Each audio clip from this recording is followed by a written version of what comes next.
ஒரு பண்ணையாரு. அவர் கையை எப்போதும் ஒரு கடிகாரம் அலங்கரித்து கொண்டே இருக்கும். அது ஒரு பாரம்பரிய கடிகாரம் மட்டுமல்ல, அவரது உணர்வும் உயிரும் உள்ளடங்கிய கடிகாரம். அந்த கடிகாரம் காட்டிய நேரங்கள் தான் தனக்கு பல வெற்றிகரமான திசைகளை காட்டிய தக்க தருணங்கள் என ஆணித்தரமாக அவர் நம்பி வாழ வைத்துக் கொண்டிருக்கும் கடிகாரம். ஒரு நாள் தனது கிட்டங்கிக்குள் நுழைந்து வேலைகளை பார்வையிட்டு மாலையிலே வெளியே வந்தபோது காணாதது கண்டு திடுக்கிட்டார். ஆம், அவர் கையிலே கட்டியிருந்த கடிகாரத்தை காணவில்லை. பரபரப்பாகிவிட்டார். எல்லா வேலையாட்களையும் ஏவி விட்டார். அவர்களும் கிட்டங்கியின் மூளை முடுக்கெல்லாம் முக்கி முக்கி தேடினார்கள். முடிந்த மட்டும் தேடினார்கள். கிடைக்கவே இல்லை. கை விரித்தபடியே தான் வந்து நின்றார்கள். கணக்கற்ற அளவிலே அமைதியாகி போனார் பண்ணையார். சோர்ந்து போய் தலையிலே கை வைத்து அமர்ந்து விட்டார். சோகமாகி போனார்.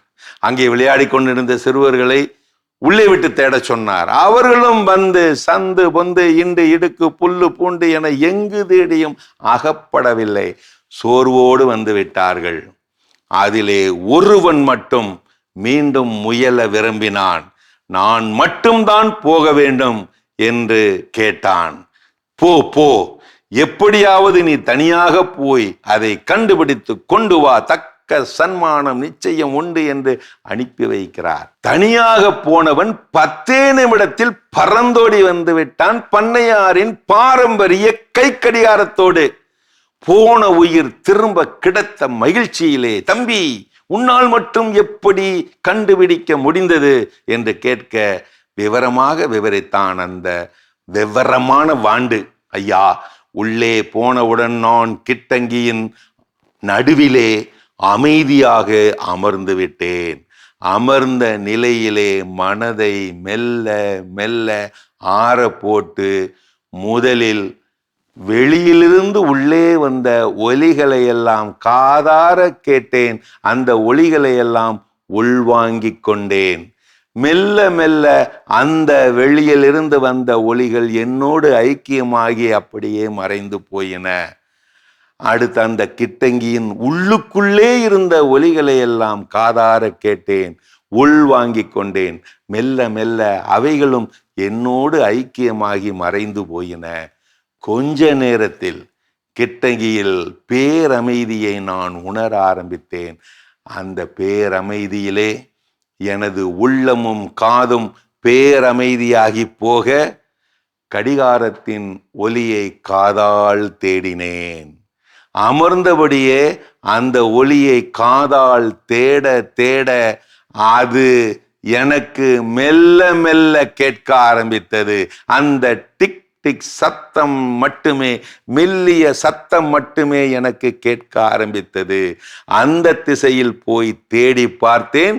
2 சாக்குகளுக்கு இடையிலே அந்த கடிகாரம் பதுங்கி கிடந்ததை கண்டு எடுத்து வந்து விட்டேன். அவ்வளவுதான் ஐயா. கேட்டுவிட்டு பலமான பாராட்டையும் தந்துவிட்டு கேட்டாராம் அந்த பண்ணையார். அது சரி, இவ்வளவு நுணுக்கமான ஒரு விஷயத்தை நீ யாரிடமிருந்து கற்றுக்கொண்டாய்? என் தாத்தாவிடம் இருந்துதான். ஆள் மனதிலே இருக்கிறதையா மகேசனின் மானசீக ஒலி. கூர்மையற்ற சிந்தனையே கூறுகெட்ட வாழ்வின் அச்சாரம். பொறுமையான தேடல் விடியலை காட்டாமல் விடாது. பரபரப்பான மனசு பரமனை காட்டாது. மனசு அது உன்னை கட்டுப்படுத்தும் முன் நீ அதை கட்டுப்படுத்து. குவிய மனம் அது ஒரு வாழும் கலை. அது ஒன்றுதான் விளக்க வேண்டியதை கூர்ந்து விளக்கும், கேட்க வேண்டியதை மட்டும் வியந்து கவனித்து கேட்கும். வாழ்க்கையின் சாதனையாளர்கள் எல்லாம் சாதாரணமானவர்கள் தான். ஆனால் மனக்கூர்நோக்கு குவிய மனதுக்காரர்கள் அவர்கள், மறவாதீர்கள். பெரு மன சத்தங்களே பசாசின் கூடாரங்கள். மறவாதே நட்பே, உலகிலேயே நீ திருப்திப்படுத்த வேண்டிய ஒரே ஆள் உன் மனசாட்சி மட்டுமே. அங்கேதான் ஆண்டவன் அசைவாடிக் கொண்டிருக்கின்றான்.